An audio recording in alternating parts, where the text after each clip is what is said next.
Okay, Paul, if you want to go ahead and unmute yourself. I think I am unmuted, and so Yep.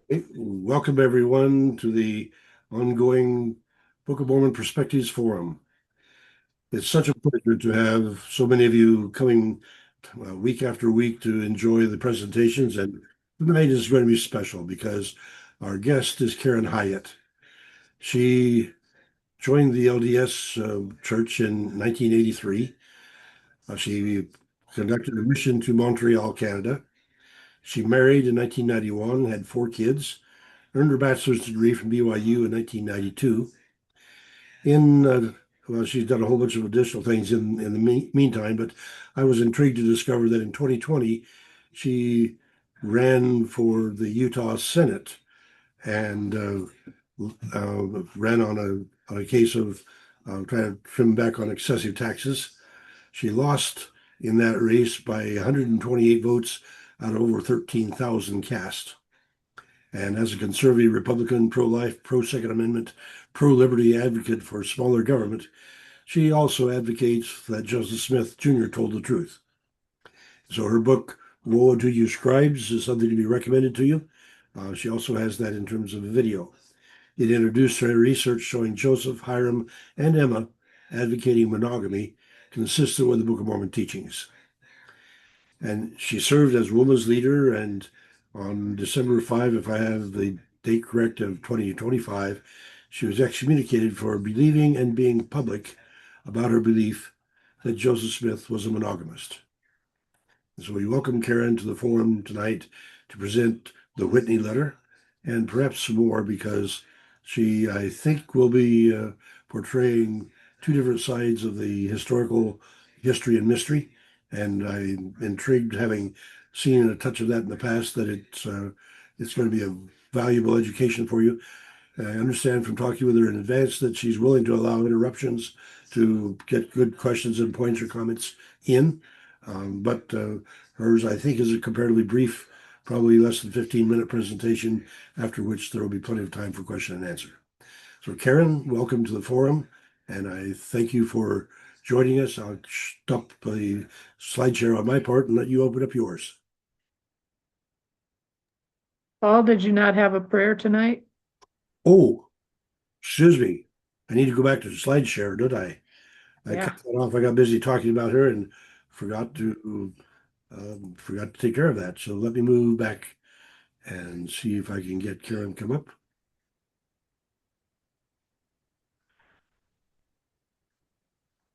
All right, let's see if we can get. All right, let us pray together.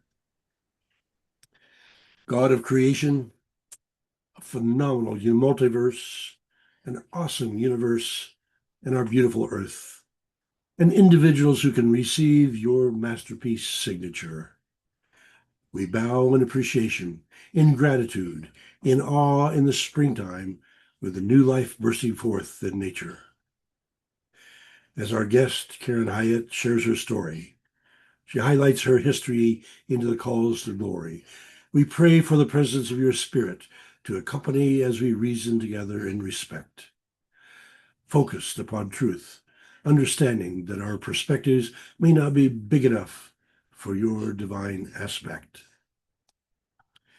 Yet you encourage us to reason together in quest of truth. And we would like to set good examples in a world of conflict, to be people of peace for our youth. For they live in a world at war, falsehoods being substituted for fact, the deceptions that we deplore. And this evening we explore a bit of mystery encapsulated in a letter in history with different understandings propagated to support positions, some of which we know must be untrue. So we ask your guidance to ascertain the truthful nature, encouraging you to place upon us your masterpiece signature, that of the Prince of Peace, in whose name we pray. Amen. Now then, I stop sharing. Karen, the floor is yours. And thank you for coming and welcome to the Book of Mormon Perspectives Forum.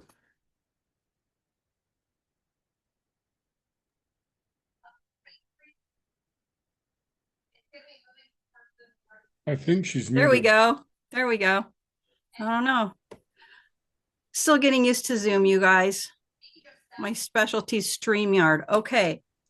It's so nice to be here with you all. And that was the most beautiful prayer imaginable. Amen and amen. So thank you for that.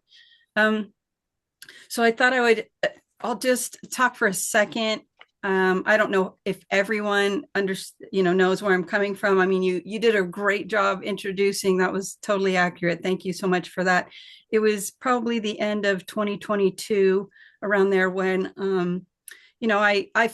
I always found polygamy unpalatable, being a disciple of Christ and who believes in chastity, and being a woman who really likes the idea of my husband cleaving to me and none else. But I just thought, God will help my understanding. He'll make things known to me. So I'll just trust him. So I just laid my personal feelings on the altar, so to speak, and just trusted for decades. So a few years ago, probably the end of 2022, came across a video that posed the question, who was the first LDS polygamist, Joseph or Brigham? And I had never heard that question in my life. And so I watched the whole video. I watched it pretty skeptically. And afterwards, I went and checked the sources and was just shocked and thrilled to find that they were legitimate. And most of them came from the Joseph Smith papers, in fact. And so it was very cool. And I felt like doing cartwheels, and I guess naively thought everybody would want to do cartwheels over this information. So I saw that a lot of the church historians were not only not doing cartwheels, but really trying to obfuscate the information and just sort of push back and fight and not want this out there. And so that was painful. So I thought, well, at one point I thought, all these people are doing such good work. I need to compile that into one place. I mean, you can't put everything in, but I thought there's so many zingers that I want people to see for sure. So I compiled the things that I thought were most compelling and hard-hitting and neglected, and compiled those into a video called Woe Unto You Scribes, The Hidden History of Polygamy. I turned it into a book so that I could give it to church leaders, and it turned out other people preferred to read than watch. So now it's just available to buy at cost online. So that's been really nice. Let's see. So my website is called josephtoldthetruth.org. So there's no secret about what site I'm on. I don't pretend to be neutral about the subject, but I don't mind anybody else thinking completely differently. That doesn't bother me in the least. I just think that we ought to look at both sides before making up our minds.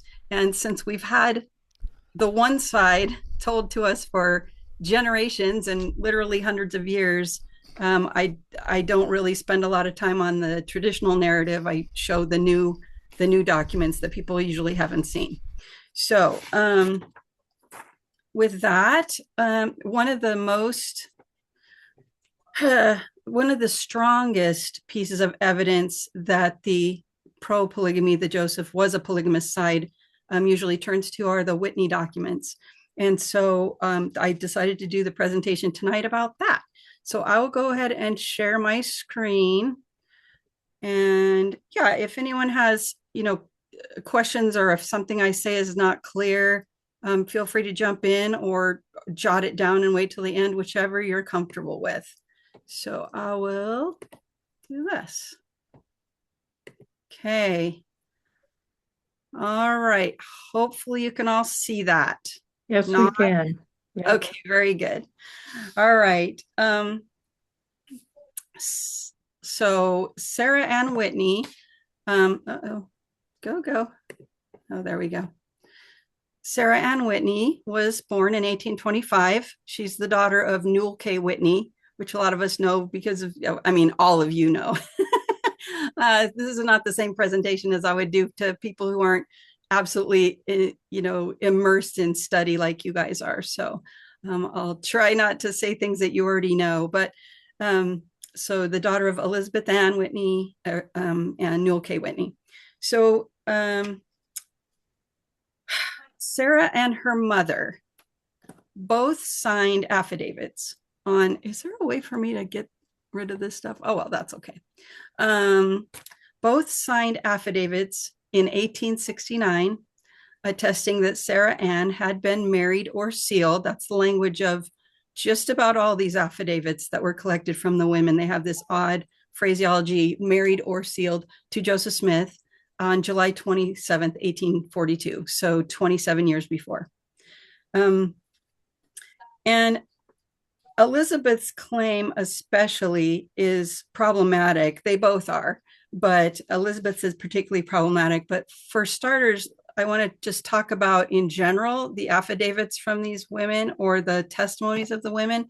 There are exactly 0 journal entries or personal diary entries or anything like that from Joseph Smith's life. Nothing contemporaneous from any of his alleged plural wives. Not one journal entry, not one marriage license, not one firsthand account from any of the women during his lifetime. So the first claims from any of these women emerge 25 years after his death. And why would that be? Is because in 1866 or so, I'm sure you all know that some of Joseph's sons came out to Utah. They were on their mission for, the RLDS church, and came out. A couple of them came out to Utah. Now that's Joseph the third on the lower right, and it's Alexander next to him. And then you guys can correct me if I'm wrong, if someone knows. I think the one on the upper left is Frederick, who had passed away in 62. And then on the right, I believe, is David. So David and Alexander, at least, were out in Utah in 1866, preaching that their father had not taught polygamy. And some of the saints were leaving Utah when they kind of heard this and put this together and believed them. So that was upsetting to some of the church leaders. So Joseph F. Smith said, well, let's just collect all the evidence for Joseph's polygamy and present it and put this thing to rest once and for all. And as he did so, he wasn't able to find much of anything. So in a letter years later, he told Orson Pratt, I was astonished at the scarcity of evidence. I might say almost total absence of direct evidence upon the subject of plural marriage as connected with the prophet Joseph himself. There was nothing written.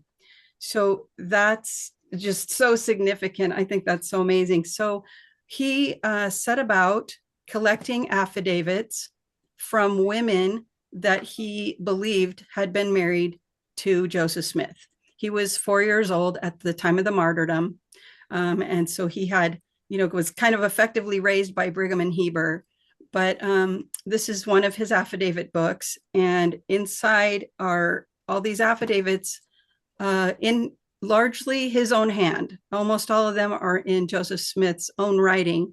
So he would write out the affidavits and leave blank spots to be filled in by the women and places for them to sign. This particular one that's on the screen right now is for Sylvia Sessions Lyon. And you can see that it's not been filled out on this blank day of blank, 1869, personally appeared before me, the notary public, Sylvia Lyon. And she says that she was married to Joseph on the 8th day of married or sealed to Joseph on the 8th day of February, 1842. And then it's not signed and it's not notarized and it's not witnessed, nothing. And astonishingly, she is still counted as one of Joseph Smith's wives, even though her affidavit is not remotely done. Let's see. So back to Elizabeth's affidavit. So she, what's problematic about hers is that she signed this in 1869 saying that Sarah Ann had been married or sealed to Joseph in July of 1842. In 1842, there were some wicked men, some, I think, rascals or something like that, that Joseph calls them, that were going around telling the women that Joseph condoned what they would normally consider illicit sexual relations, as long as the women didn't tell anyone. Because if you didn't tell anyone, then you wouldn't have any accusers. And if you don't have any accusers, doesn't count as a sin. So I guess these guys must have been super handsome or something, because that argument flew with some of these women. And so Emma and lots of other Relief Society sisters, including her counselors, and Elizabeth Ann Whitney was one of them, got up this declaration. And it says, we, the undersigned members of the Ladies Relief Society and married females, do certify and declare that we know of no system of marriage being practiced in the Church of Jesus Christ of Latter-day Saints, save the one contained in the Book of Doctrine and Covenants. What was in the doctrine, and this is October 1842, what was in the Doctrine and Covenants at the time, the 1830, that would have been the 1835 edition, and it was also in the 1844 edition, both editions while Joseph was alive, was this section on marriage, section 101, which clearly addressed the rumors of polygamy, saying, inasmuch as this Church of Christ has been reproached with the crime of fornication and polygamy, we declare that we believe that one man should have one wife and one woman but one husband. And so that was published and republished in many of the church periodicals. So that's what they were referring to when they say the only system of marriage was the one contained in the Book of Doctrine and Covenants. That would be monogamy, without question. So Elizabeth Ann absolutely signed that in October of 1842. Now, 27 years later, she would swear the affidavit that her daughter had been married to Joseph in July of 1842. So that makes one of these untrue. So one of them is a falsehood. And so to me, that necessarily reduces her credibility by quite a bit, because one of these is definitely false. All right. We do not have any marriage record, as I said, for Joseph and Sarah Ann, but we do have a marriage certificate for Sarah Ann and Joseph C. Kingsbury on the 27th of May, 1843. And that marriage was performed by Joseph Smith. He signed it there. And which is kind of crazy, because if she had been married to Joseph Smith a year before, you would think he would not be marrying her to Joseph Kingsbury a year later. So the reason for this is unclear, but Joseph Kingsbury later, decades later, would write retrospectively and explain that little anomaly. And he said, I agreed to stand by Sarah Ann Whitney as supposed to be her husband and had a pretended marriage for the purpose of bringing about the purposes of God in the last days. So some of the historians refer to it as a front marriage. So a pretend marriage with him posing to be, I don't have any idea how that would bring about the purposes of God, but, and I don't know what his motivation would be for doing that, or pretending, or for claiming that he had been pretend married to her, that he wasn't really married to her, that she was actually married to Joseph. But Brian Hales does note that in 1880, Joseph Kingsbury tried to seek $8,000 compensation. That would be like $200,000 today, for keeping one of Joseph Smith's wives. So out of the, he wanted to be compensated for taking care of Sarah Ann for all those years. So I don't know, maybe that's possible motivation. Can't say. Also claimed as evidence for Sarah's supposed marriage to the prophet is this alleged revelation instructing Newell K. Whitney on how to perform a marriage ceremony between Joseph Smith and S.A. Whitney, which just always makes me smile. I just don't know if the Lord has referred to his daughters by S.A. Whitney. It just doesn't seem like God to me, but who knows? Let's see here. We have 2 copies of this in an unknown hand, provenance unknown, but they've dated them to around the 1870s. So far after the event. So these are not the original. We don't have the original. And besides these 2, from who knows where they came from, we have a typewritten copy. So very late, and submitted to the church in 1912 by Orson Pratt. So that's Orson Whitney, sorry. Let's see. So we don't have the original on that. So again, pretty weak evidence there. So at this point, I decided not to reinvent the wheel, and I'm going to play you a 6-minute segment from my video that covers the Whitney letter. And that is the letter that Joseph Smith wrote while he was in hiding to the brother and sister Whitney. It's addressed to brother and sister Whitney, etc. And the historians are very convinced that the etc. meant Sarah Ann, who was 17 years old at the time. So let's, if you don't mind, I will go ahead and just play that for you and then stop it after. Uh-oh. Are you hearing that? No. Ooh, that's bad.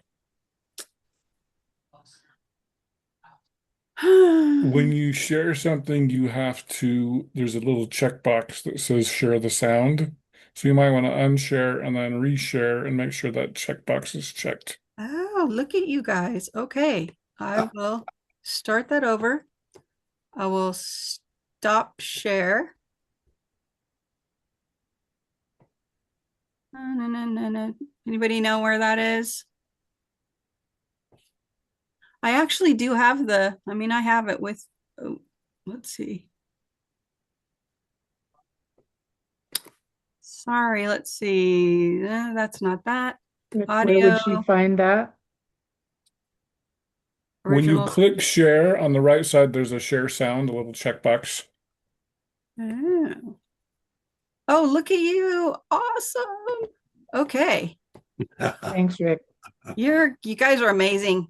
It happens to me all the time. That's why I know about it. That's so great. But now look, it's all sad and it doesn't want to play right. Now I've messed it up forever. Screen sharing is paused. Sometimes you can just try it again. Unshare and reshare, and that might fix it. Okay. Stop share.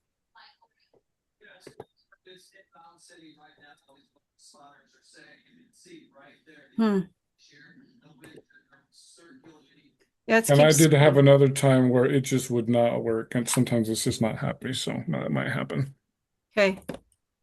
Oh, darn it. Just think of working with a Windows machine. The most difficult way possible is the way it's done. Let's see. There's an important piece of history involving the Whitney family that we will address here in detail. Okay, and some background is essential. In August of 1842, an illegal warrant had been issued for Joseph's arrest. According to the Joseph Smith papers, in early August, the Adams County Sheriff arrived in Nauvoo with a warrant to arrest Joseph Smith and extradite him to Missouri. By August 10th, he went into hiding for the next 2 weeks to avoid the possibility of arrest and extradition. The next day, August 11th, Joseph sent instructions for Emma, Hiram, Newell K. Whitney, and a few others to meet him that night on a nearby island. After dark, the parties went by skiff and met up on the island, where they exchanged information and made plans for Joseph to hide at Edward Sayers' home for a time. 2 days later, Joseph had sent word asking for Emma to visit him so they could discuss whether to take their family and leave the area for a time. As the carriage was being prepared, Emma realized that this had drawn the attention of the sheriff, who kept a vigilant watch in the hopes of following her to Joseph's hiding place. So William Clayton and Lauren Walker instead got into the carriage, which they left uncovered to ensure that the sheriff could see that Emma was not with them. They then drove off, unfollowed, to the home of some friends, the Durfees. Meanwhile, Emma secretly set off for the Durfees on foot and met up with the carriage there. They drove together for several miles and turned into the woods, at which point Emma left the carriage and traveled on foot the rest of the way to Edward Sayers' home, where Joseph was waiting. The prophet was extremely appreciative of the efforts of his wife, his brother, and his friends, and was very cognizant of the trouble it cost them to make these covert visits. On August 16th, overcome by gratitude for their kindness and deeply touched by his experience during their clandestine island meeting just days earlier, Joseph recorded his feelings, speaking most warmly of Emma, Hiram, and Newell K. Whitney. How glorious were my feelings when I met that faithful and friendly band on the island. With what unspeakable delight I took by the hand on that night my beloved Emma, she that was my wife. Oh, what a commingling of thought filled my mind for the moment. Again she is here, even in the seventh trouble, undaunted, firm and unwavering, unchangeable, affectionate Emma. There was Brother Hiram. Thought I to myself, Brother Hiram, what a faithful heart you have got. Oh, may the eternal Jehovah crown eternal blessings upon your head as a reward for the care you have had for my soul. Said I to myself, here is Brother Newell K. Whitney also. How many scenes of sorrow have strewed our paths together, and yet we meet once more to share again. Thou art a faithful friend. Brother Whitney, thou knowest not how strong those ties are that bind my soul and heart to thee. The following night, having heard rumors that Joseph's location had been discovered, Emma went to see him at Edward Sayers' home to warn him that it was no longer safe there. He left immediately and was kindly received at Carlos Granger's. This brings us to a letter that Joseph wrote the next day, which he addressed, Dear and beloved brother and sister Whitney, and etc. I take this opportunity to communicate some of my feelings privately at this time, which I want you three eternally to keep in your own bosoms. For my feelings are so strong for you since what has passed lately between us, that the time of my absence from you seems so long and dreary that it seems as if I could not live long in this way. And if you three would come and see me in this my lonely retreat, it would afford me great relief of mind. I am now at Carlos Granger's, just back of Brother Hiram's farm. All three of you can come and see me in the forepart of the night. Let Brother Whitney come a little ahead and knock at the southeast corner of the house at the window. It is next to the cornfield. I have a room entirely by myself. The whole matter can be attended to with most perfect safety. The only thing to be careful of is to find out when Emma comes. Then you cannot be safe. But when she is not here, there is the most perfect safety. Only be careful to escape observation as much as possible. When I see you, I will tell you all my plans. I cannot write them on paper. Burn this letter as soon as you read it. Keep all locked up in your breasts. My life depends upon it. One thing I want to see you for is to get the fullness of my blessings sealed upon our heads, etc. You will pardon me for my earnestness on this subject when you consider how lonesome I must be. Your good feelings know how to make every allowance for me. I close my letter. I think Emma won't come tonight. If she don't fail to come tonight. I subscribe myself your most obedient and affectionate companion and friend, Joseph Smith. Historians typically present this letter with little or none of the pertinent background. The fact that Joseph was in hiding for his life, that the letter disclosed his location, the subterfuge that Emma had to employ in order to safely visit him, the sheriff's attempts to follow her to Joseph's secret location, Joseph's recent experience on the island with his friends, and the heartfelt gratitude he had expressed for Newell K. Whitney in particular just 2 days earlier. Incredibly, without this essential context, Joseph's letter is almost always presented as a request for the Whitneys to bring their daughter with them to his one-room hiding place during this dangerous time for what might politely be called a tryst. It's further presumed that when Joseph used the phrase, "you three," in his letter, he was referring to the Whitneys' 17-year-old daughter Sarah and not their adult son Horace. This assumption is again based on the claim that Sarah and her less than credible mother would make 26 years later that Sarah had married Joseph the previous month.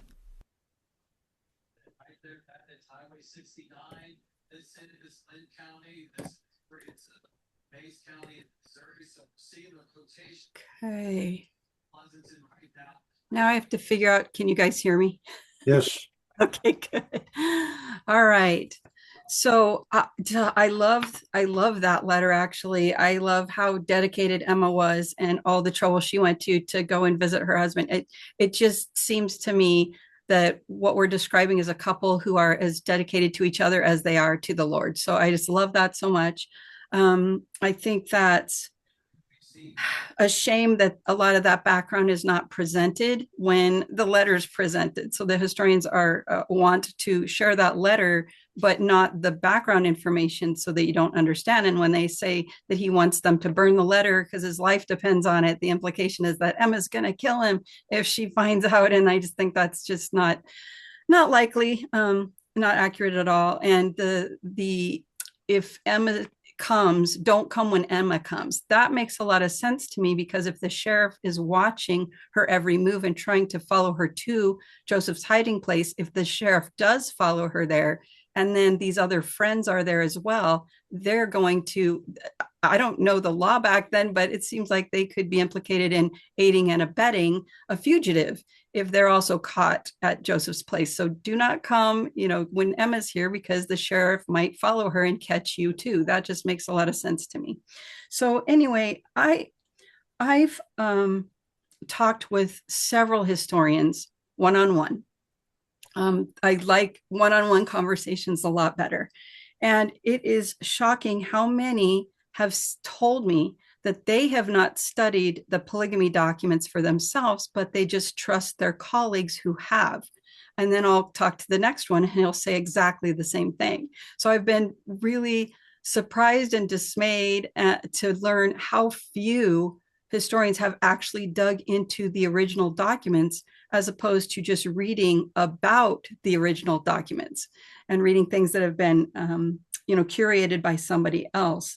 So I am myself, I'm not a historian, just I can read and I enjoy some aspects of church history. And so I call myself a church history hobbyist with an emphasis in polygamy. And I just think that this needs to be more broadly disseminated so that people are aware of these things that some of us have never seen them. Some of the historians have never seen them, let alone your average lay member of the church. And so in addition to just my personal feelings of gratitude for this different narrative, I also think that we owe it to Joseph and Emma and Hiram to take a fresh look at these documents and see if there's a different narrative to be had here. And so I'm so grateful for the Joseph Smith Papers Project, and thankful for people like you who are interested in the history and digging in and looking and not afraid to see where it will lead. So I really appreciate you, and thank you so much for being willing to approach this topic by study and also by faith. So thanks a lot. All right. I normally get to reserve the first question for myself, but I see Boyd has a hand up and I'll yield to him. Boyd is one of those people who comes out of the LDS tradition, as well as 3 or 4 others. And so he has, I think he said he's been baptized something over 70 times. And so therefore he's clearly one of those people that adds an interesting dimension to our perspectives. Boyd? Oh, thank you, Paul. I didn't want to take your place, but I'll still get my question in. Yeah, but I realized that Karen, I think you joined the LDS Church not long after I did. I joined in 1980. Okay. I mean, I'd like to know more about your background there, before LDS as well. But really, the reason I raised my hand here, you did a video that I thought was absolutely hilarious and on the Whitney letter, and I would love for everybody here to see that. But if you happen to be able to pull that up really quick, but I thought it was just the most hilarious thing I've ever seen. So thank you. I'm so glad that you appreciated it. I had my reservations. I thought this is very immature. It's not my usual style, but it's just a parody video, you guys. It basically kind of trying to tell the traditional narrative about that letter being directed towards Sarah Ann so that Joseph and Sarah Ann could have this tryst or whatever. And so kind of telling it with Sarah Ann explaining to her friend how excited she is for this. And her friend's like, wait, but your parents are coming? And she's like, well, of course, I wouldn't have a tryst with my husband without my parents, and very silly things like that. So just to kind of poke a little fun at it in a good natured way, hopefully. So anyway, yeah, I'll send you guys the link. I have not the faintest idea how I would bring that up and share it on here, but I'll absolutely provide you guys with a link to that one so you can see it.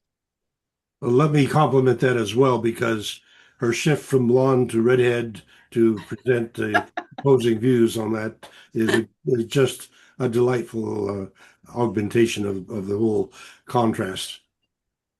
So relieved and glad you appreciated it. I appreciate that very much. Terry has his hand up. Paul, you still willing to? Yeah, well, I'll yield to Terry too. Yes, he's Okay. my digging companion. So Okay, go ahead, Terry. others. Okay, I've got a question first and then a story afterwards. Do you believe that the temple ceilings were not considered polygamy? Say that again. Do I believe that Because there were a lot of women that were sealed to Joseph through a temple ceiling, but he never lived with and really wasn't physical with them. Do you consider those ceilings not part of polygamy? I see what you're saying. Okay, thank you for that. So the only records that we have of Joseph being sealed to any other women are after his death. So in February of 1846, they were sealing women to Joseph posthumously. And so what would often happen is that Heber C. Kimball or Brigham Young or one of the other leaders would say that they will be taking care of this woman temporarily during her life, but at the end of that, they will relinquish her to Joseph, and any kids that they might have together would be relinquished to Joseph at that time. So those are recorded in the Nauvoo Sealings book, and those are all we have as far as records of Joseph being sealed to any other woman. Okay, thank you. Yes. Now I have a story, and I apologize for two of the people involved, and I'll need help from some of you on it. We were excavating at the Lucy Mack Smith and Joseph Bates Noble House in 1971.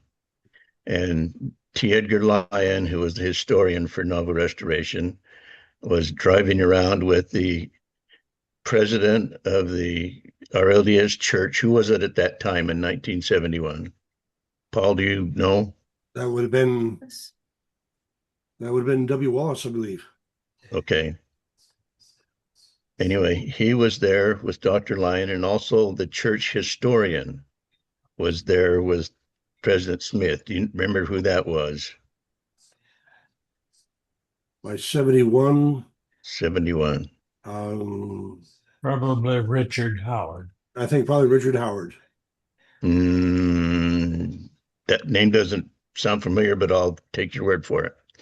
So anyway, the discussion of Joseph Smith and polygamy came up, and President Smith said, "Oh no, he never practiced polygamy." Brother Howard said, "Yes, he did," and then they went on with other things. But so that was interesting that Brother Howard believed that he did practice polygamy at that time. Yes, yeah, and they. I think we all know that they came to the RLDS Church came to sort of decide, that he probably did, that he likely did. What's that? Oh, sorry. And so that's so super interesting to see the dynamics behind that, because a lot of times people will say, well, even the RLDS Church now acknowledges that Joseph was a polygamist, now admits it, they'll say, and I say, well, I would use the word claims, just like the BLDS Church, the Brighamite LDS Church. And what's interesting is that I had a friend who was at a meeting in the 80s where they kind of got up and they sort of the leaders sort of explained the new direction that they were going. And I think it included women in the priesthood. You guys can correct me if I'm wrong, but it also included the idea that Joseph was likely a polygamist. And the flavor, I don't know how the leader actually said it, what word he used, but the flavor of it was sort of like, if you don't like it, you can leave. And she and so many other people just got up and left because they didn't agree with that, and they still believed Joseph.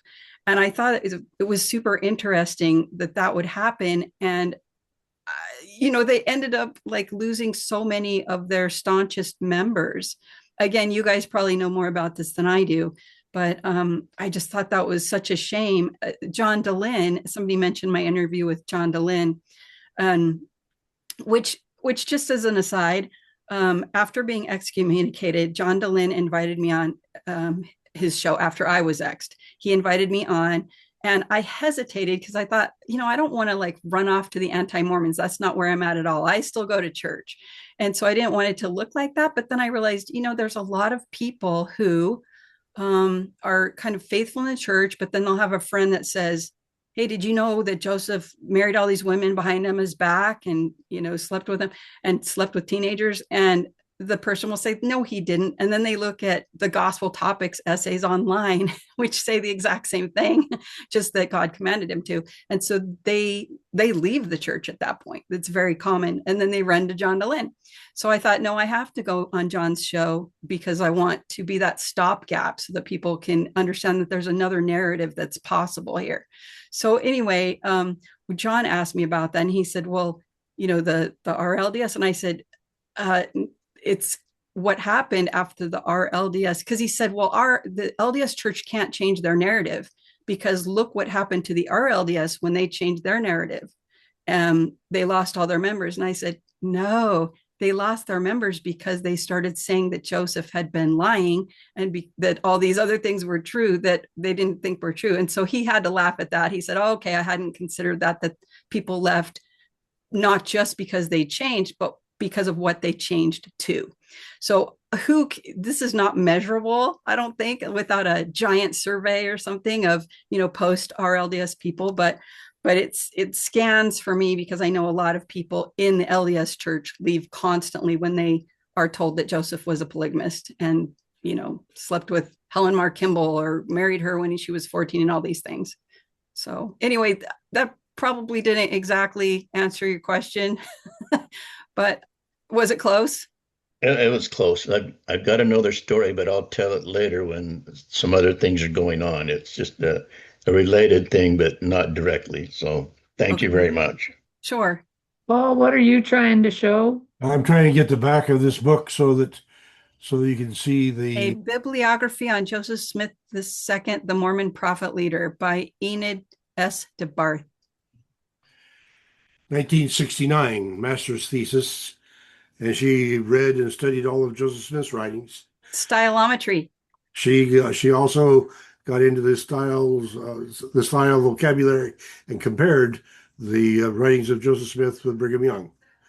And in that comparison, showed indisputably, I think, at least I'm her son, so clearly I think it's indisputable, that Section 132 was written by Brigham Young, not by Joseph Smith.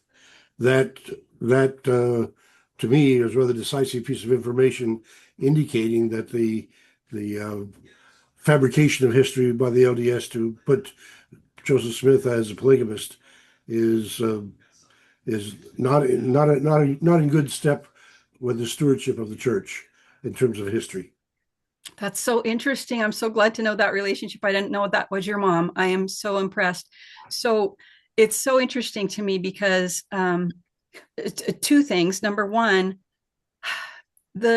so as I document in my video and in the book, there's a lot of things that were not necessarily invented, but corrupted, I would say, or altered is a polite word, altered by the later historians. So things that just like he had a journal entry that said, no man shall have but one wife, very clear. And then 10 years after his death, they added, unless the Lord directs otherwise, and they added all this stuff to it. So that's not disputed. The motive is disputed, but not the fact that that happened. So what I think is interesting is that they've recently done another stylometric analysis. So the Interpreter Foundation did one a few months back, and they, it's unequivocal. DNC 132 is totally written by Joseph. Okay, so they came to the opposite conclusion. But if you read their study thoroughly, you'll see that, you know, what you put into the computer affects what you get out of the computer. So what they put in was for it to look for what they called function words, which were like for, but, and, the, just different small words that kind of tend to leave a signature on documents. And that's what they looked at. And the thing is, they didn't look at any other words. So they didn't ask, you know, does this jive with his other revelations? Does it contradict other revelations? It had nothing to do with that. It was just a look at these tiny little words and a very specific category of words. And so I realized at some point, and confirmed this, that if DNC 132 literally had a sentence in there that said, Emma really sucks, love Brigham, their analysis would not have changed one bit. It still would have said, yes, Joseph came up with it, because none of those words were part of the algorithm. So I just thought it's so funny, but they hang their hat on this new stylometric analysis. I'm like, that doesn't fly for me.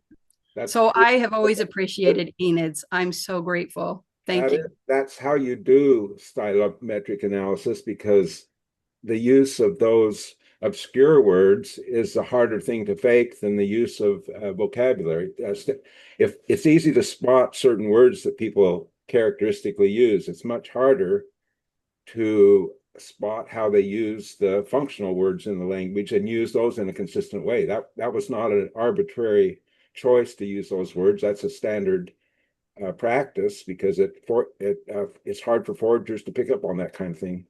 Agreed. I do understand the rationale behind it. I guess my complaint is to prioritize that over whether the actual substance of the revelation contradicts other stuff that Joseph has said. And so I think it's still fair to say, I think there's still a discussion to be had, even if the function words match up.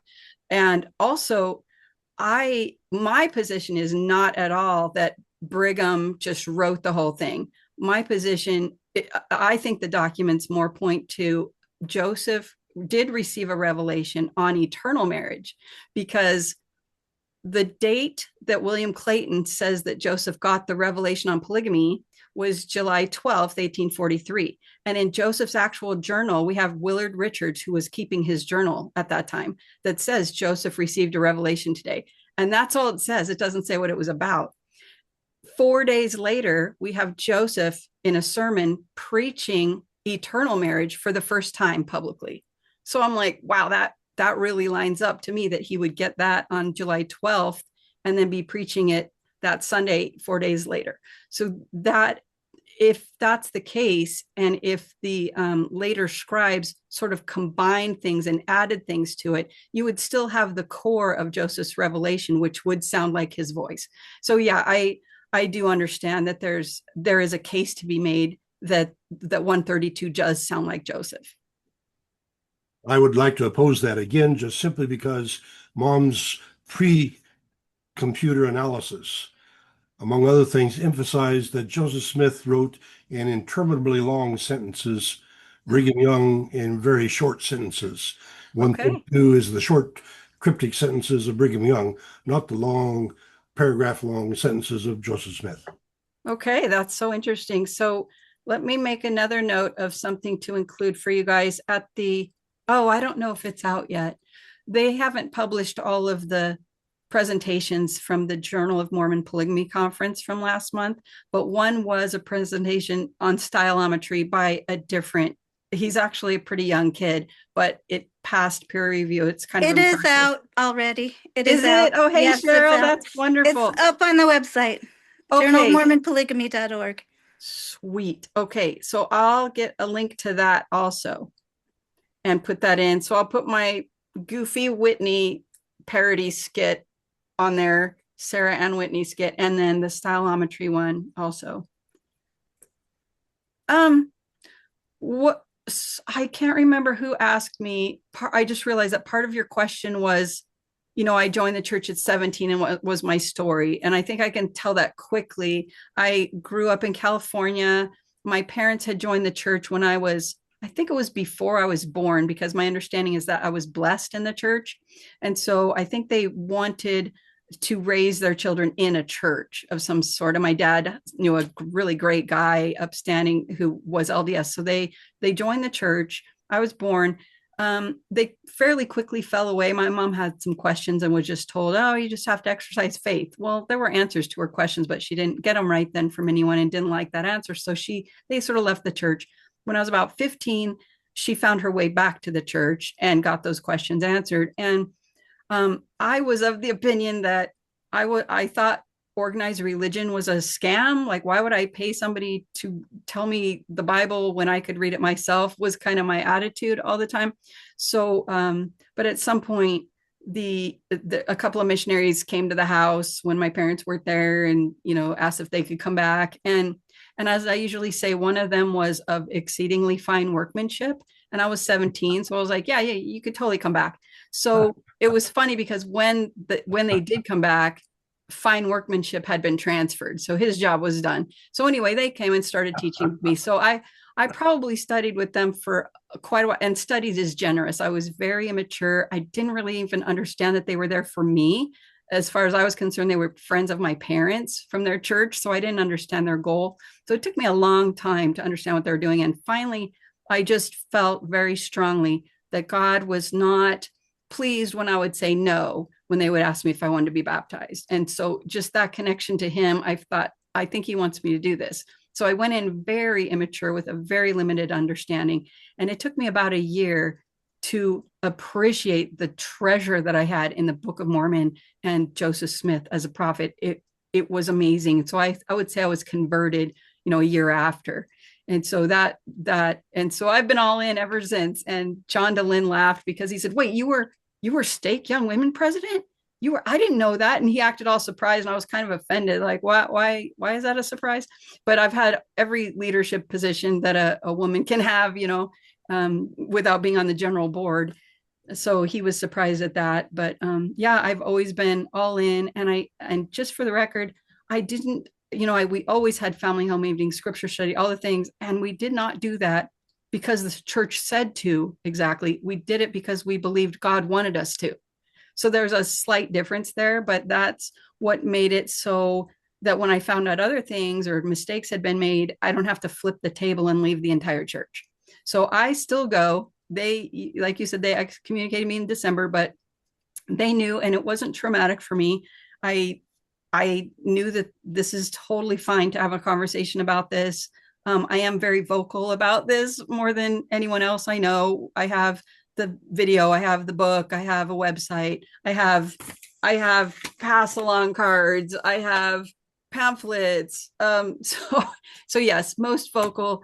And so I understand why they felt that they had to do that. And I told my stake president, I understand why you think you have to do this. And he said, well, I understand why you feel like you have to continue to do it. So it was very amicable, and I still go. Thank you. Okay. Rick, go ahead, please. Okay. You're welcome to Trying show to your turn on my face too. camera. Right? Yeah, I got to figure out how to turn it on. It's There it being is. slow for some Thank reason. you. Anyway, I got so many things. Share your question that you put in the chat, Rick. Yeah. Well, since you were talking about stylometry, I just wanted to put in my 2 cents on that before I do the chat thing. So, and I'm just going to quote John Hamer because I know how well beloved he is on this. With regards to stylometry, John Hamer's opinion, which I concur with, is that all stylometry articles, Ethan's, the interpreters, everybody else's, Craig Criddle on the Book of Mormon, the interpreter did one on there, they reflect the bias of the study authors. And one of the things, and I don't want to get too mathy on this, but and so I think Ethan did a great job in pointing out some of the flaws with the interpreter article. But one of the things that he didn't emphasize, and this is kind of mathy, typically when you use principal component analysis, which is what Ethan used in his paper, you're supposed to get, 80 to 90% of the variation. And with his, I think it was between 15 and 30%. And so that greatly calls into question how useful the math is behind that. So I think this is just further confirmation that stylometry articles across the board, all of them, are really not very useful. You couldn't go in, for example, and say, hey, let's do stylometry on the White Salamander letter, and we're going to prove that Mark Hoffman wrote it as opposed to Martin Harris. It's just, people act like it's a fingerprint. It's more like a tire track, if anything. Like it's not unique, it's not helpful, it's not useful. Somebody else asked me if the Federalist Papers, I think that's the one non-Mormon stylometry thing that gets a lot of press, and every Mormon quotes it. There was the guy. In fact, it was some of the same authors that did the recent 132 article for Interpreter. Said, well, if we applied the same thing, same reasoning that Craig Criddle and the Stanford researchers did on the Book of Mormon, that but we put Sidney Rigdon in there. Sidney Rigdon would have been the author of the Federalist Papers. So it just kind of shows, once again, these articles are really subject to author bias, and all of them are not that useful. So anyway, that's not really a question, but that I just wanted to get that on the record. And I mentioned, if people want to watch it, I did a little recap on Ethan's article recently, a couple weeks ago, where I basically said the same thing. But so my question, Karen, because that wasn't a question, that was a response. But you said in your presentation tonight that there's been no contemporary documentation of any of these polygamous marriages to Joseph Smith. So to jump in real quick for a quick clarification, nothing from his alleged wives. Right. Nothing so that's contemporary. Fine. Yeah. But my question to you is, why would you expect contemporary documents for a secret and an illegal practice?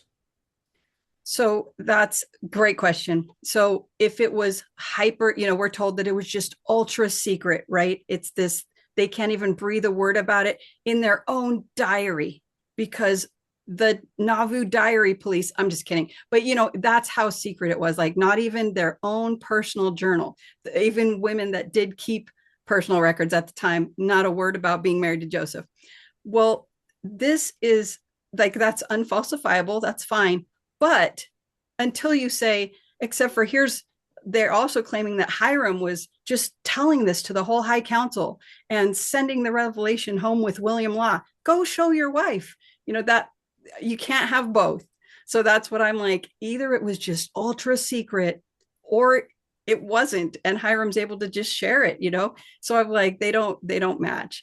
And there's no journal police. Do you know what I mean? It's like they would have written it. And so, but again, none of these is like, oh, that definitively shows, that they weren't married to him because they didn't write. That's not how that works, right? You don't say the absence of evidence proves it.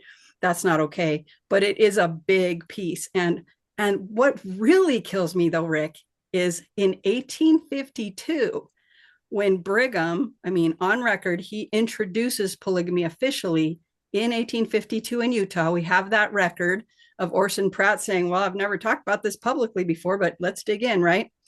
And at that time, there were a lot of church members that were very skeptical of what Brigham was saying, and he was losing some. And we have him on record lamenting that people are leaving and not believing him. And where was any of those women at that time? Just one woman to say, actually, I was totally married to Joseph. Brigham's telling the truth. Wow, that would have carried a ton of weight. So for me, it's not even the absence of stuff in Nauvoo. It's the absence of anything in 1852 when he really needed them to back him up, and not a word for another 17 years. Crazy. Go ahead, Cheryl. They didn't get Al Capone on murder or anything. They got him on tax evasion. So I don't. Sometimes there's not evidence. You get him on what you can. But anyway, go ahead, Cheryl. Right. Karen, I hear this a lot about why didn't the women write about it in their journal? We don't have any contemporary Nauvoo journals from these women. That is why we don't have their journals. The closest we have is Eliza R. Snow, which begins a little bit after or on the date of the alleged marriage. But we don't have, the reason you don't see that in their journals is because we don't have journals. And I think that's really important. We have a very few journals from the Nauvoo period. And so whenever anyone's saying, well, why didn't anybody write about it? Because we have so few journals from Nauvoo. Right. And we do have Eliza R. Snows, but I know you're right. I will totally defer to you that we don't have any but her. But, hers was like, it's raining today. And why do we have to be persecuted and have crappy weather? It was like, that's not what I would write on my wedding day. But again, I can't prove that she didn't just because she didn't write about it. But it seems so unlikely that a poetess wouldn't want to kind of bear her feelings and talk about her amazing experience, and then she continued to talk about, President Smith and Sister Smith. Well, no, she does say some things that she doesn't come right out and say I was married on this day, but it was a very special day. That, yes. Yeah. She doesn't just say, oh, the weather was nice. Yeah. She does it was talk a day about of much reflection. That's what she says. It's been a day of much reflection. But then she does say the reflections that she has, but it's possible. Well, it's also really interesting, Karen, that she doesn't have a journal up until that very day. What has happened on that day that she starts to make a journal? Something important has happened on that very day. So, I don't know. But the thing that I hear most often that I really want you to correct is why don't we have it in these women's journals? We do not have any journals to look and see if they wrote about it or not. Okay. I said it way more carefully in the movie. Not tonight. I probably misspoke tonight.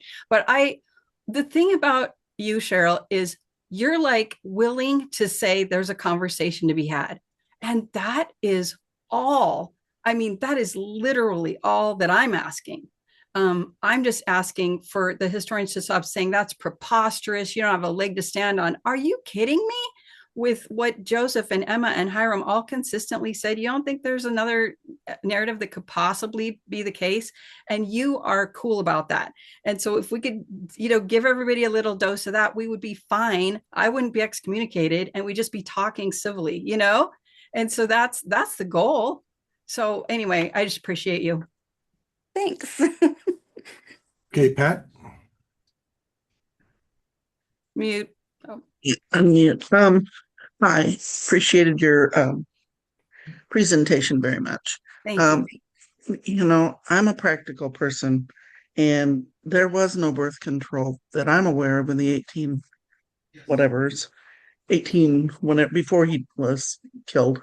And is there any DNA evidence at all of anything connecting them back to him? Nope.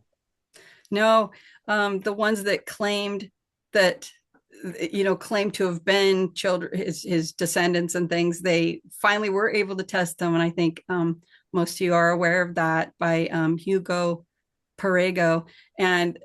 I don't know how to say that, but it's so interesting to me because even in the paper where they acknowledge that we've tested and no DNA, there was no matches at all.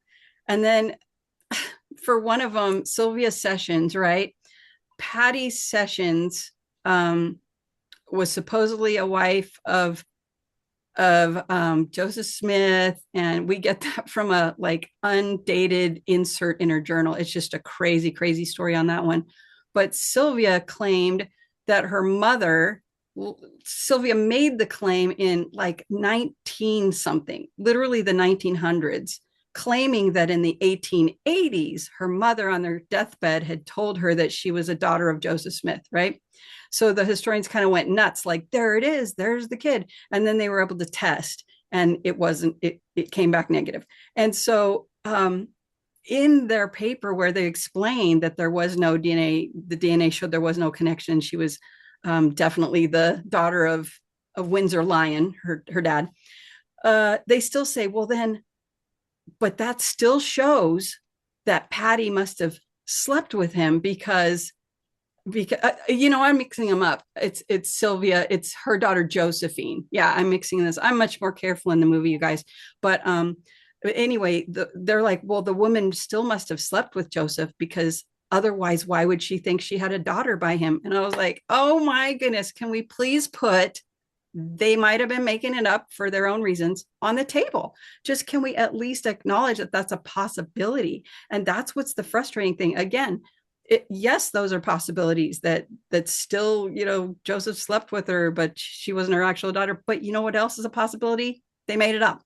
And so we have to just at least say that is a possibility. John Hamer, when you talk about birth control, makes me laugh. I always think of John Hamer because Michelle Stone interviewed John Hamer once and had a very long conversation with him, and the subject of no children came up, and his explanations for why these Victorian era women didn't have children were scandalous. It was interesting that they were basically persuaded to unusual forms of sexual intercourse that wouldn't produce children, and that was where he stood. So I was like, whoa. So if we're grasping like that, I think we can also have this other conversation. It's a little more cogent and bolstered up by the documents.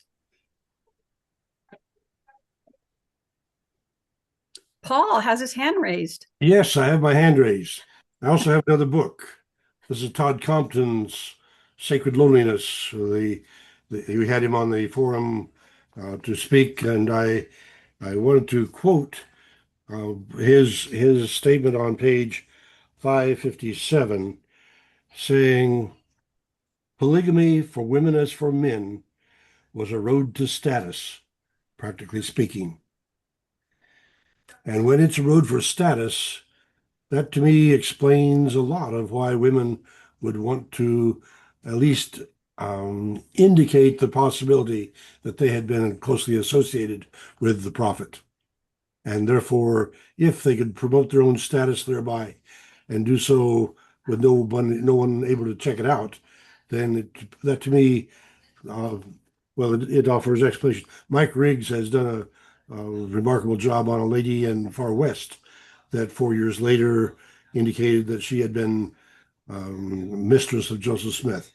Again, I think the status factor probably explains that as well as anything. Yeah, and I think those things are useful to, again, not to prove anything, but to paint a possible motive for this other narrative. Like, why would they say that? And also, of course, as we've said, Joseph F. Smith was asking them to sign and said that they were. So there's a lot of things associated with that. At Compton, every time someone brings up Todd Compton, he's a good guy. He's a nice guy. I've met him in person. He has a copy of my book. And he was on, again, Michelle interviewed him as well. But what was interesting is his book, In Sacred Loneliness, he makes all these, you can't open a page without it saying, apparently, it appears that, and that's fine. I get that you have to weave a story if you're a historian. I mean, I wish they would just lay out all the material and let us decide on the story, but I get that that's traditional, that they kind of spin a yarn that is kind of supported by some of the documents. But the things that he says in there, I'm like, that's not true. That can't be true. For instance, Agnes Coolbrith, he says all this stuff about her. Agnes never said a word on writing, no affidavit, nothing. Agnes Coolbrith never said anything about being married to Joseph, but Todd's got this whole story about her. So not a footnote to be seen in that original volume in Sacred Loneliness, right? He doesn't give you any documentation for the things that he's saying.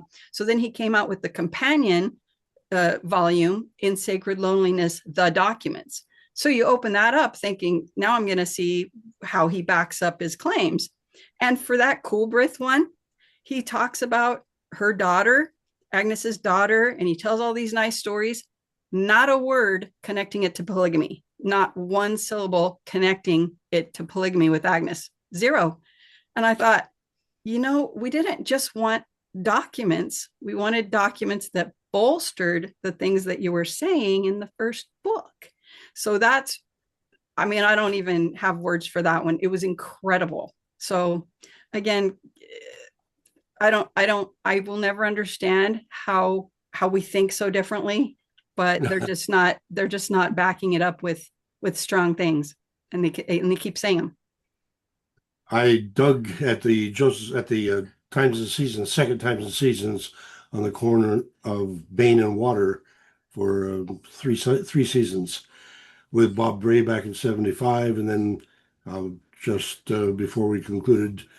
And one of the interesting discoveries there was a little 1.5 inch long satiron, a child's satiron, giving evidence that very probably Ina, or since she was one of the older of the Don Carlos children that lived in that house, that here was a toy that very possibly his children had played with. And for me, just simply the idea of being able to trace the artifact to a possible child that played with it, and here that child becomes the poet laureate of California, to me, that was just really delightful. That's fun. I promise to answer these questions really quick. Okay, so Steve first and then Rick. Promise try not to hold court too long, but several years ago, I was riding home from work, worked at the church office building, or not the church office building, sorry, I worked out at Riverton at the software. And I carpooled home with a gentleman, and we got off, we were talking about some stuff, and one of the things we started talking about is polygamy. And I gave him the story that I had told myself and told my wife and told everybody for years and years and years. And he kindly listened to it, and he says, yeah, except all that's a lie. And I stared at him, and he said, I've been researching for this for over a year. I have hundreds and hundreds and hundreds and possibly thousands of pages of documentation, and I can prove without a doubt Joseph didn't do it. He says, do you want to see it? And I said, no.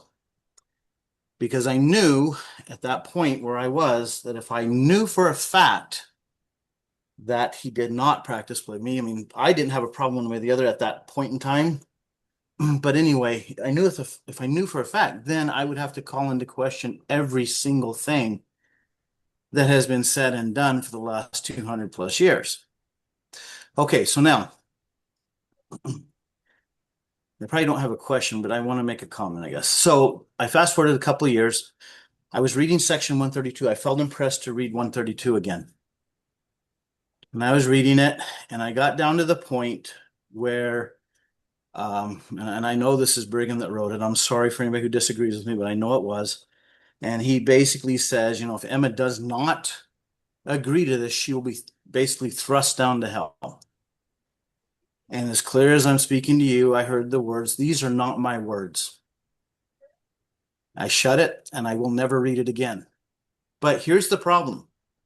If section 132 is of God, then every man from 1910 when they, or 1917, whenever it was that they finally stopped doing polygamy, until today has been condemned to a lesser kingdom. And we cannot enter the celestial kingdom. Because according to 132 in Brigham's teachings, you have to have multiple wives to gain the celestial kingdom. Therefore, I cannot believe in a doctrine that damns me to hell, basically, because I refuse to participate in adultery. So that's a big one for me. The other one is, and the final one, this is the one that's hit me lately. Rick, I think it was, you brought up the secretness and the illegality of it. If our church is operating in secret with oaths and covenants, I seem to recall a certain man named Mormon warning us many, many, many times that any oath and secret combination is of the devil, and it is a Gadianton robbers. So if Joseph Smith was advocating these things in secret, then I cannot believe that either, because then he was of the Gadianton robbers. So see, this isn't just an issue. My wife keeps asking me, why do we keep talking about this? And I keep bringing up these points because it is not just did he lie or didn't he lie? This is literally, if he did these things, then nothing can be held in truth, in my opinion. And that is one reason I do not go back to church, because I cannot sit there. And how you do it, Karen, I do not know. I applaud you, I guess, but I can't. I cannot sit there and listen to people say these things and not have a clue what they're actually saying.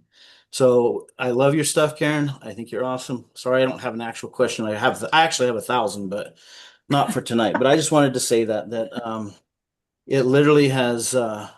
When I finally attacked this problem, it really did blow everything up for me, and so I understand why people don't want it to be true.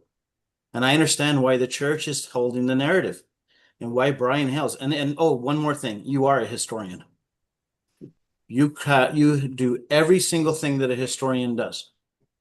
The letters after your name do not matter, in my opinion. And I'm a historian, and I'm studying to be a historian in my master's degree. But the point is, you are as careful. You do your research. You do everything that a quote unquote real historian does. So please don't say you're not a historian. That's very sweet. That's very generous. And I appreciate the sentiment. And I agree wholeheartedly that some people are historians without the letters and some people with the letters are not historians. But in my case, I really am. I'm not being, modest or fake humble, whatever. I really don't do as much research. I really compile. So when I see something that someone else has dug in and found, then I go and confirm it and I look at those and I see if they're, legitimate, are they real, are they whatever, and come and collect those and put them together into a cohesive narrative. So I really am not a historian, but I appreciate the sentiment and I wholeheartedly agree that credentials do not make the historian. Absolutely. And P.S. at church, don't all of us, haven't we all gone to church, no matter what church? I imagine you have to go and sort of be prepared to weed out the things that somebody says that are not correct or whatever, and not give a lot of credence to that. I mean, we've all had a crazy Sunday school teacher. I had a bishop once tell us that we don't worship Jesus Christ. I mean, what a story that is. It was crazy. So I have had a long history of having to sort of sort through what I hear at church. So I'm so happy to just go and glean the true things and worship there with fellow, Christians, fellow disciples. And I do have I say an empirically demonstrable ward who is very Christ-like. Like they're just different. They hug me. No, I'm just not getting a lot of like, she's been X. They hug me. They go, how are you doing? Are you doing okay? And they're just the best. So I'm totally happy to go. They're really, really Christ-like people. I know not every congregation's that way. Remember, Alma goes to Zarahemla and they're totally screwed up, and then he goes to Gideon, they're doing great. So anyway, yeah, I just think there's a lot of good. Anyway, thank you, Rick. Oh, I turned off my video. I didn't mean to. Comment and a question. So Fawn Brody's daughter-in-law, let me pull up the name here, wrote a book called Contraception and Abortion. Janet Farrell Brody. The name of the book is Contraception and Abortion in the 19th Century America. I am not an expert on that by any means, but my master's degree was in calculating confidence intervals for pregnancy, basically, in a nutshell. Fecundity is what the official term is. But anyway, so if any of you are going to be in St. George this Friday, I'm going to be speaking. I'm going to be presenting about this. And I wish Amanda was there because she's a way bigger expert on that than I am.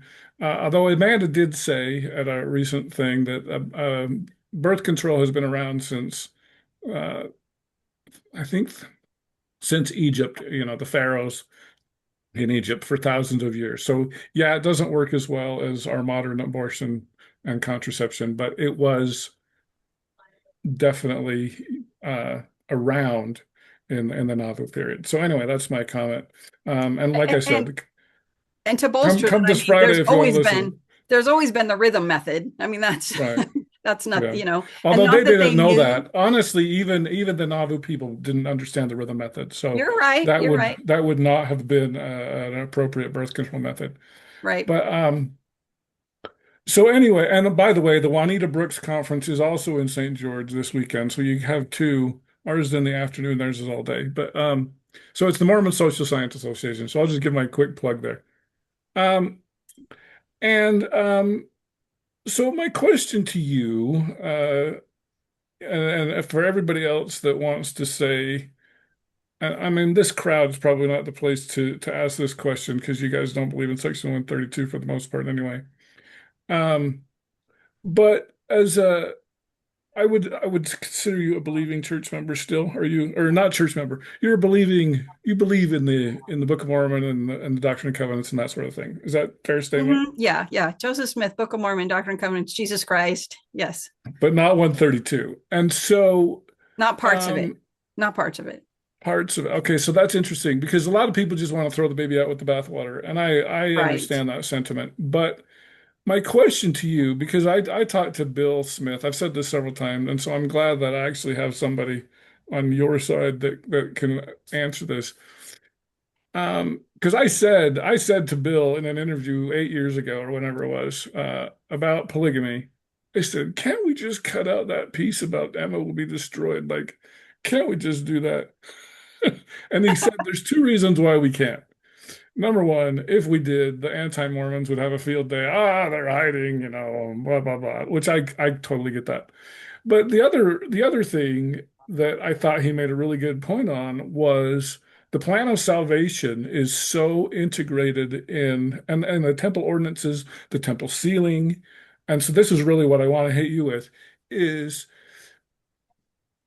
if for whatever reason the church came around to your side and said, yeah, you're right, it's a forgery, how do we save temple sealings by throwing out, and I'll throw in 131, by throwing out 131 and 132, like how could we save those and jettison 132? So there are people, I mean, Jeremy Hoop, he believes that Joseph still got temple ordinances. So I'm anxious to see his, papers and presentations on that he'll be working on later, that he's promised me will be forthcoming, because I want to see that. To me, the 132, just because it's got elements in there that weren't from Joseph, in my opinion, we don't have to throw out the whole thing. Like I said, Joseph certainly received a revelation on July 12th, 1843. That's pretty non-disputed. And I think the evidence points very strongly that he pointed to eternal marriage. And so I don't have a problem with that at all. And if, it looks like digging into the temple ordinances, like the endowment, it looks very much like stuff that was introduced in Utah by Brigham, like you're saying. But does it all need to be thrown out? I mean, Joseph talked about baptisms for the dead for sure. So I just don't think we need to throw it all out. And we do have a section for baptism for the dead, and the community of Christ already threw that out because they didn't like it. But, but do we don't? Yeah. So would you agree that we don't have any temple sealing and or endowment outside of 132 in the Doctrine and Covenants? Oh, and the Doctrine and Covenants? Yeah, other than talking about eternal, just cleaving to your spouse and being one as you're one with Christ, which is obviously an eternal principle, I do not believe that we'll be separated from our most cherished loved ones at death. So that idea of we're all sealed to Christ and therefore we're sealed to each other, that resonates with me. And I think it's true. And it's funny when you say, can we just take out the parts about Emma being destroyed, which just don't jive with her being. To me, that's the easiest part to throw out. It would be the easiest. That would be a great first step. And if you can talk to anyone at Church HQ, you let me know. But what makes me laugh is the very first verse. Okay, so back to just a real quick back on the stylometry thing. When I saw Paul Fields being interviewed about the stylometry analysis, and I have a friend that was actually one of those 4 guys that talked about it, that whose names were on the paper. But Paul actually at one point he said, and Patrick Mason, the Leonard Arrington Mormon history chair, Patrick Mason said the same thing. Who cares if it's from Joseph or Brigham? Like, what difference does it make? And I was like, oh my goodness. And Bill Trumbull and Bethany Spalding both pushed back on Patrick when he said that. And I pushed back on Paul Fields when he said that in one of my episodes, because it matters. At the very least, it matters because verse 1 literally says, behold, I send to you my servant Joseph. You have asked me about this. So if that wasn't from Joseph, that's kind of a humongous problem. So that right there is huge because it claims to be from Joseph. So if it wasn't, that's not a small thing, that's enormous. And then of course, the next verse talks about, verse 3 is like, Abraham, or verse 1 says Abraham, Isaac, and Jacob. Everyone knows Isaac was not a polygamist. So you're like, why is that even in there? Like, Joseph made a boo-boo, God made a boo-boo, this makes no sense. And then my favorite part is verse 3, where it says, now prepare your heart for what I'm about to reveal to you, right? And then in verse 52, it says, Emma needs to accept all the women that I've given you. It's like, are we just revealing this, or has he already got the wives? It is internally such a kind of a little dumpster fire that I'm like, geez. So anyway, if we have prophets and seers and revelators, they can get information, right? They can get guidance. So just ask. We all know that you get revelation according to what you ask. If we keep asking, God, why did you have Joseph Smith do polygamy? Why did you command that? If we keep making that our question, we're not going to make any headway until we can legit ask in the sincerity of our heart, did you command him to do polygamy? That's, we have to be open to both sides in order to get revelation. So anyway, that answered a little bit of your question. So just to make sure I'm clear on that. Yeah. So currently Jeremy's working on something outside of 132 to justify a temple marriage, but you're not aware of anything currently in the Doctrine and Covenants outside of 132 there? That's probably well said. Jeremy's convinced. I shouldn't say he's working on it. He's promised me that sometime in the future he will produce, some a cogent argument for why he believes Joseph did institute temple ordinances. Because I would love to see that. Because I don't see a lot of evidence for that. But I'm totally open to it. Totally open to it. So would you be open to gutting all the temples for throwing out 132? So to gut them. Well, I mean, what's the purpose, right? If this is all the ordinances, I mean, we might as well go back to Kirtland in that case. Well, again, baptism for the dead, that's definitely in the scripture. That's in other sections in DNC. It talks about baptism. So you'd keep the baptistry. I don't know. I'm so glad I don't run the zoo, Rick. I'm so glad that it's not my call. But what I would do if I was in their shoes is at least open it up for discussion so that we can, because otherwise it's the head saying to the feet, I have no need of thee, right? It's like, if you just be like, well, we're the heads of the church, and so we're going to tell you what the doctrine is. I mean, Jesus never said that. It's not like that. Because I think this is why the leaders are so reticent. No, upset with you, why you got excommunicated, because I question whether polygamy revisionists, I think, is that the new term? I hope it is. That's what I've been using. You can say whatever you want. Skeptics, whatever, are so like, you're attacking the temple. Really? Oh, interesting. I mean, yeah. if you want to keep the baptistry, okay, but Kirtland didn't have a baptistry. Right. So, well, anyway, so yeah, I don't want to take Brian, too much time, but I just wanted to ask that. Right. But Brian Hales and Christopher Blythe and Stephen Smoot, all of them, it's funny because people who feel as I do a lot of times get accused of motivated reasoning. You just hate polygamy so much so that you can't handle it if Joseph is a polygamist. And I'm like, I handled it for decades. So you just can't say that. They don't have a leg to stand on. The vast majority of us accepted that forever until these documents came to our attention. That's what made the difference, not motivated reasoning. On the other hand, they literally say out loud, well, if Joseph wasn't and Brigham was, what would that mean for the church today? I'm like, irrelevant, historically speaking, totally irrelevant to the question of did Joseph do it? You can't say, well, I don't like what that means for the church today or the temples today, and therefore I'm just going to say Joseph did it. That's not scholarly, right? You can say that, but it's not scholarly. So that's the part that gets me, is they absolutely admit that they're working from motivated reasoning. So it's like, well, then the scholarship just went out the window. So, okay. Oh my gosh, Whitney. Hi, can I answer Rick's question? Ooh, please.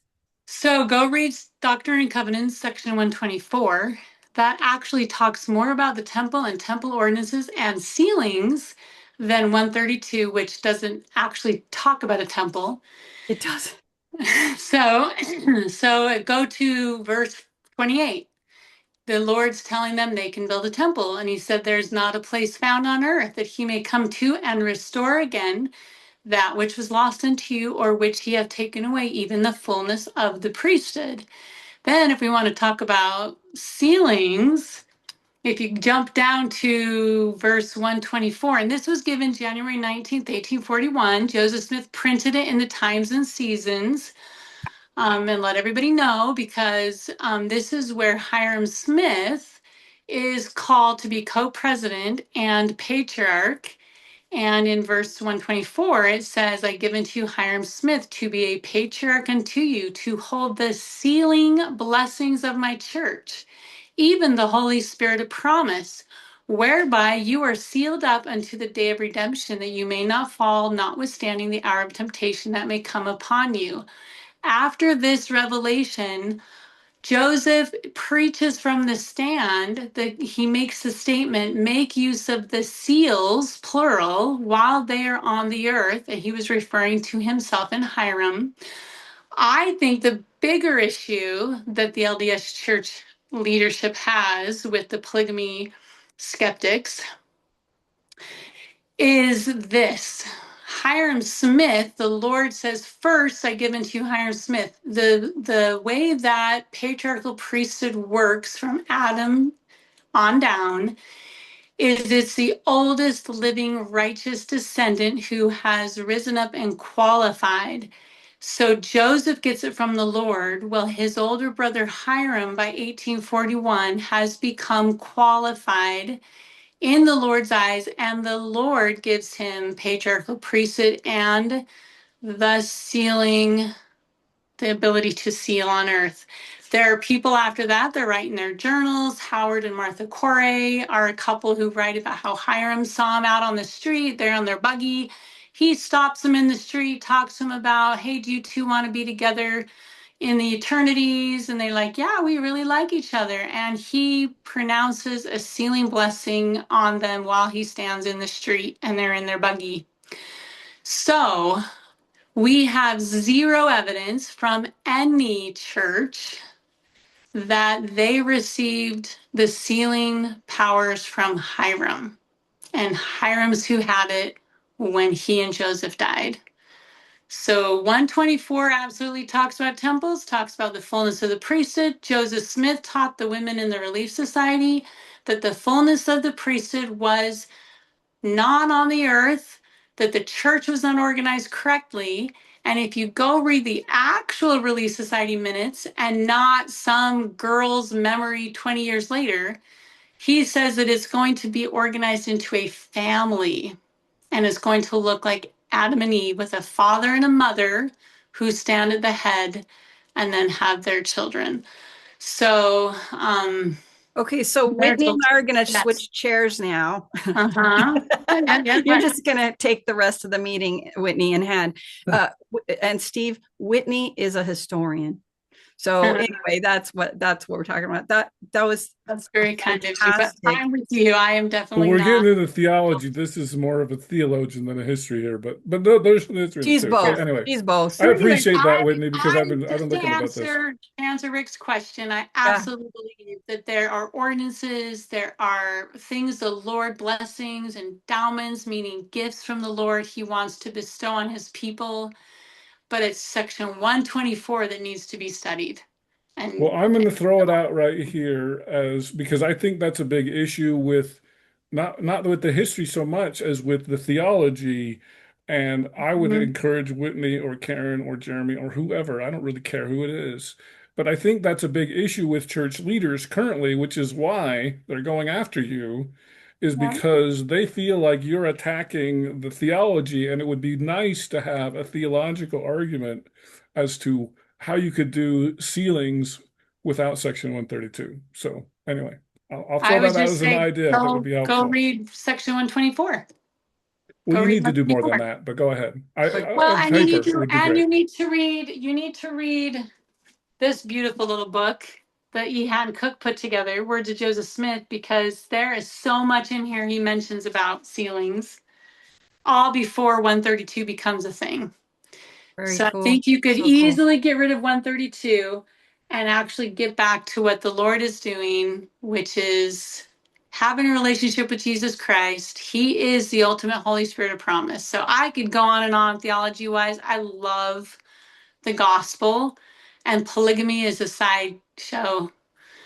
But if it opens the door for us to actually talk about the gospel of Jesus Christ, then that's awesome. But you're doing awesome, Karen. So I'm going to get off now because I just had to throw 124 out there. Go study it. It's beautiful. You're amazing. That was absolutely spectacular. Thank you. Thank you so much for that. That was so cool. Okay, Paul or Terry or Steve? Your Paul call. first. All right. I thank you, Whitney, and we do definitely want to get you back on that third presentation on your Book of Wisdom. I want to go to what both Whitney and Karen have said, because it seems to me that I grew up in a church that held that Joseph Smith was monogamous and a prophet and a man of integrity.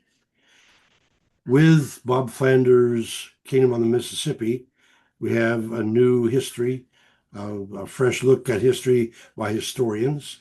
And my predecessor at the Joseph Smith House, Alma Blair, was one of those who accepted that Joseph clearly was involved in polygamy. I am convinced he was not. And so we look at the same history, but we have a stewardship of history that I think both churches need to be reconciled to. Let me cite, for example, on May 23 of 1843, and this is before the revelation on July 12 that you've mentioned. On May 23, Joseph ordained 4 men to go to the islands of the sea to take the gospel of Christ.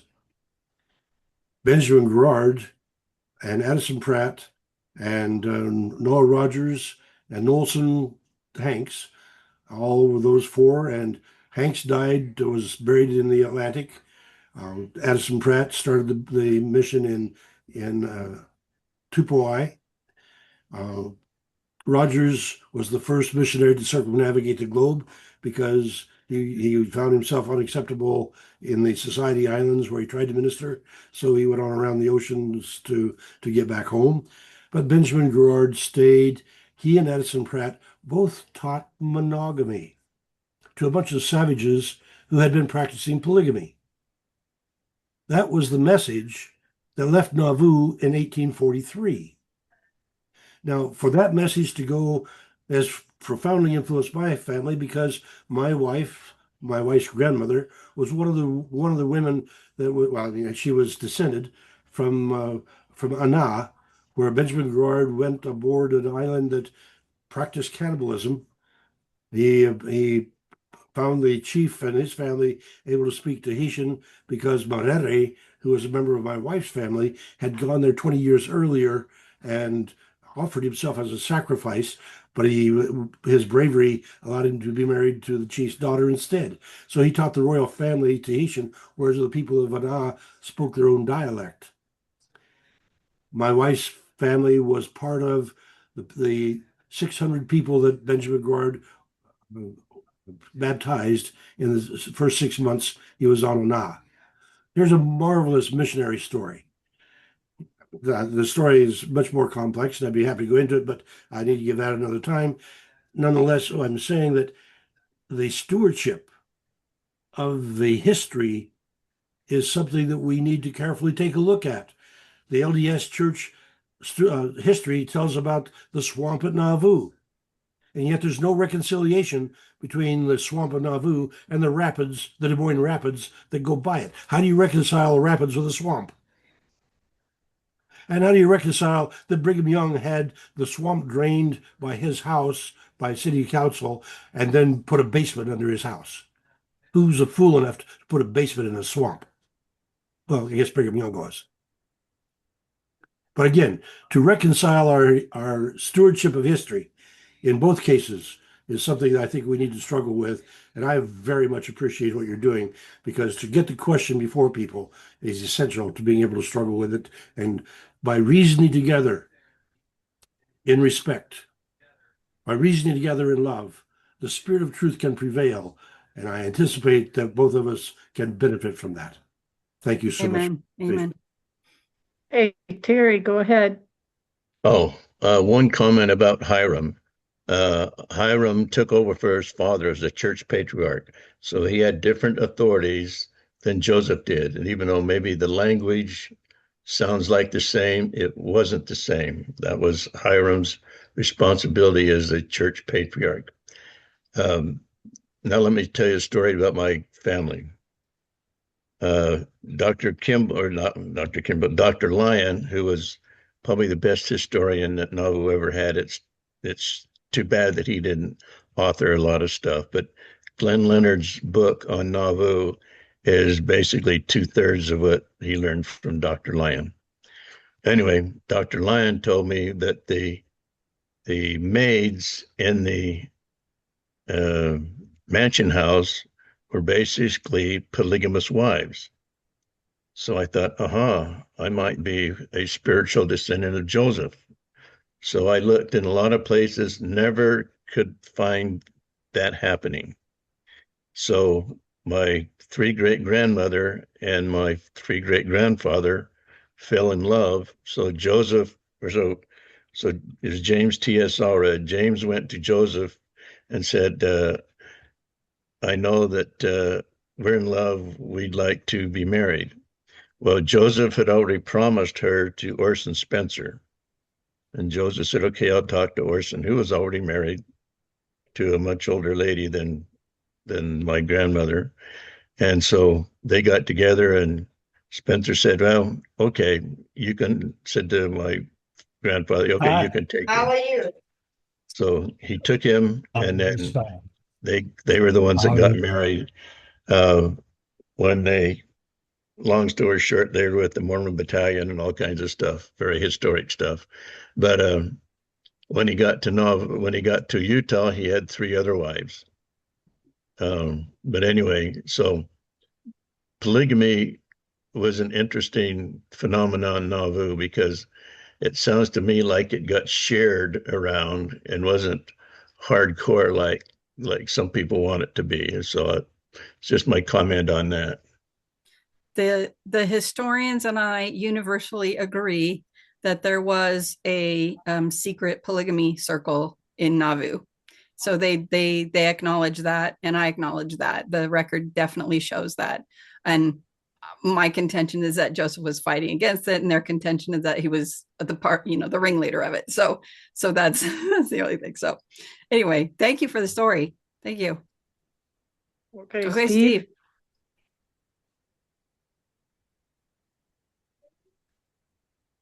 All right, so a couple things. The problem with section 124 is it specifically says if the temple is not completed, then amen to the priesthood in the church. It was not completed. So anything past that is, well, do whatever you want with it. The other thing too is I come from a polygamy family. My great grandmother was the second wife. And when they say that polygamy was not prolific, that is not true. Her husband was nobody in the church. He was in Blanding, Utah. He was not a leader of the church. So people did it all over the place. Now he decided his wife wasn't good enough, so he went looking for another one, and he picked up my grandmother. Her dad told her not to do it, but she went anyway. Well, when they supposedly got rid of it, she went home. Or no, sorry. Then she got on the outs with him, so he went looking for a third wife because, you know, two wives aren't enough for him, I guess. And so she said no.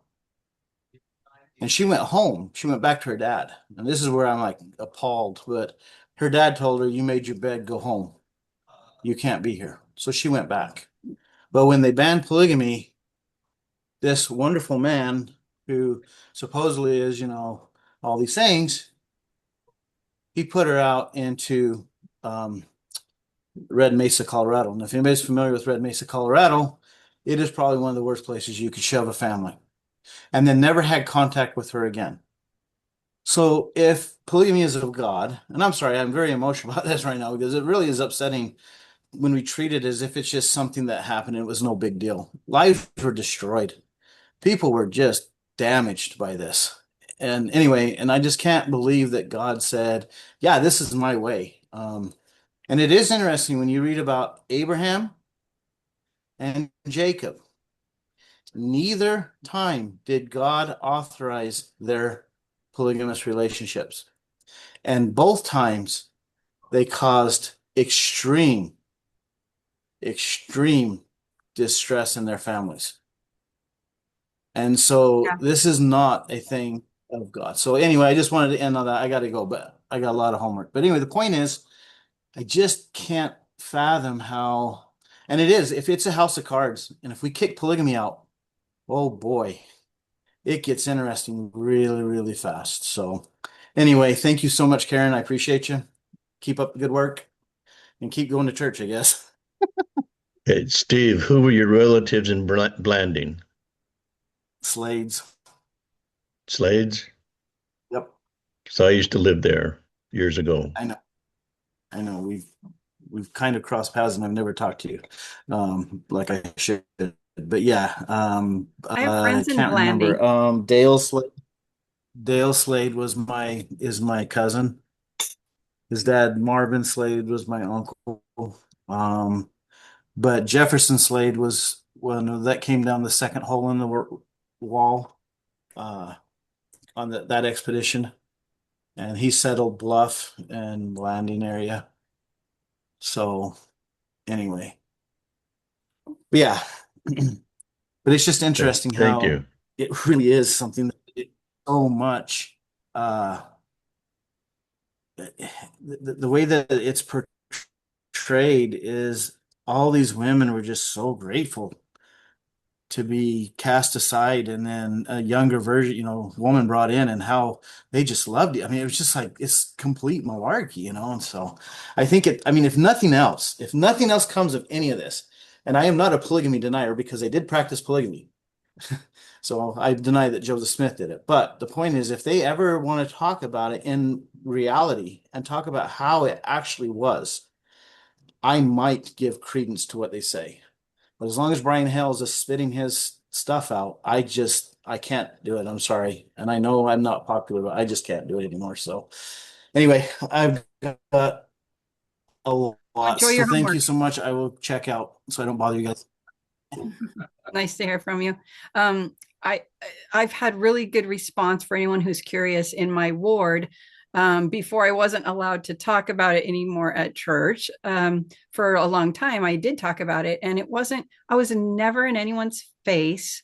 And I had people testify to that at my membership council, that she didn't shove it down anyone's throat. She would just say, I would just say, if it came up, I would say, well, do you know what the Joseph Smith Papers project? Oh, it's so cool. They've scanned all these original documents and it's looking like Joseph didn't practice it. And so it's pretty cool. And they're like, what?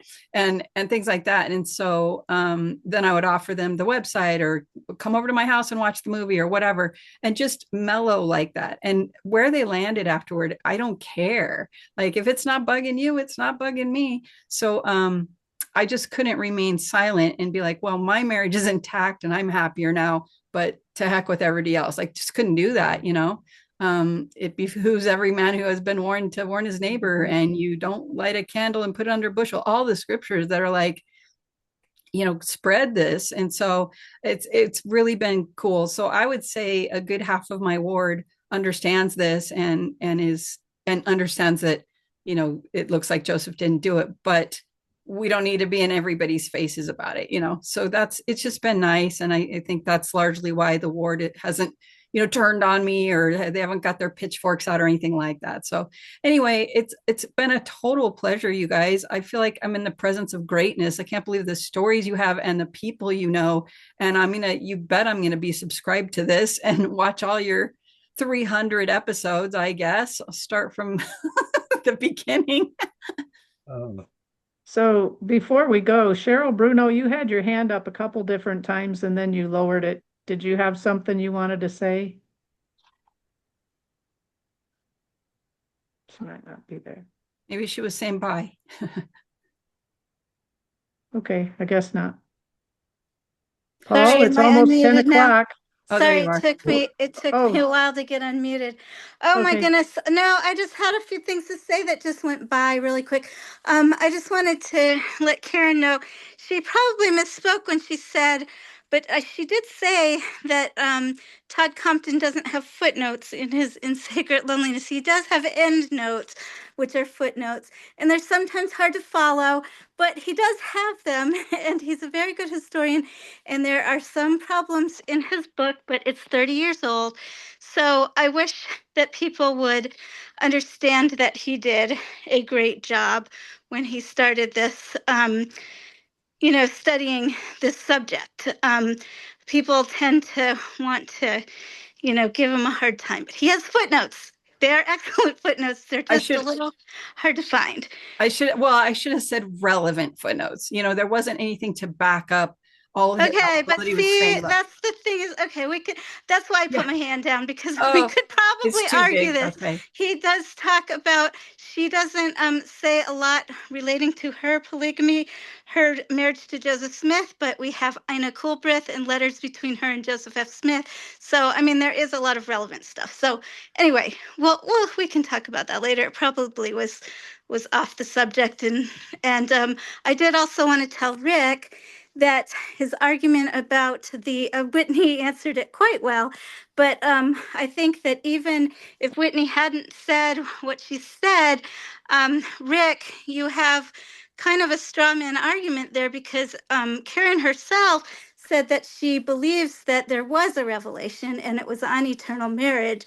And so most polygamy skeptics that I know of do believe that Joseph taught eternal marriage. Whether he taught polygamy or not, that's the question, but it doesn't take away temple ordinances necessarily to get rid of the polygamy in 132. Well said. Well said. And you're 100% right that I was too hard on Todd. He does use a lot of speculation. It's just rife with speculation. Yeah. And that's what I wish we could tone that down and bolster it better and only say the things that are well supported. That would help a lot.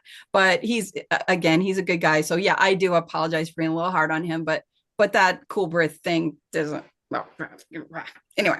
Okay. Okay. So Paul, it's almost 10 o'clock. Ladies and gentlemen, it's time to conclude, and I so much appreciate both the presentation and the discussion afterwards. I warn you, Karen, that we almost always get an hour of question and answer afterwards, and clearly having to shut it off at 10 o'clock. I need to get to Iowa at 10 o'clock in the morning, and I'd like to sleep first. So therefore, we do try to shut it off at this stage. And I do want to shut it off with one of my mother's favorite hymns. Since her name came up earlier with her master's work. But I'll only sing the one stanza of it. But I want to share the words on the first stanza. We are many textures, we are many colors, each one different from the other. But we are entwined with one another in one great tapestry.